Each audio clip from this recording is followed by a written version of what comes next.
আবার একটা লাঞ্চের ভিডিও নিয়ে তোমাদের সামনে চলে আসলাম। তো আজকে থালাতে সবার বেড়ে দিয়েছি। আর মাছের ঝোলটা যা এই আছে, রুই মাছের ঝোল এটা একটা আছে, এটাও রুই মাছের আছে কাঁচকলা দিয়ে। কাঁচকলা না, সরি, এটা হচ্ছে দানা কলা বলে। যে কলায় দানা থাকে না, ওই কলার দানা আমরা খাই। মাছের ঝোল রুই মাছ দিয়ে, ওটা ভালো লাগে খেতে।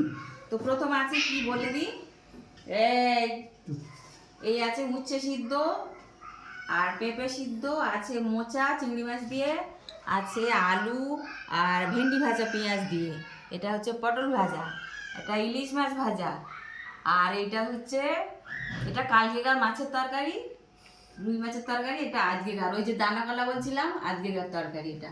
আর আছে টক দই, কালকেকার টক দই, এটা ভালো বসেনি, তা আজকের আবার এই জন্যে আজকে ফের নতুন করে বসিয়েছি। এর মধ্যে আছে টক হ্যাঁ, দই। আর ছেলে আবার ডিমের ভুজিয়া খাওয়ার বলে আবার ডিমের ভুজিয়া করে নিয়েছে।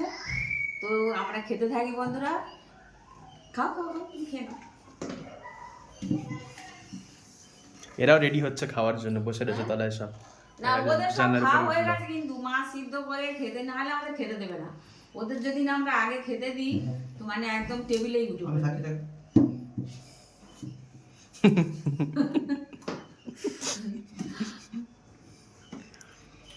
খাই কি দিয়ে খাই আগে, হ্যাঁ, ভাজা দিয়ে খাই।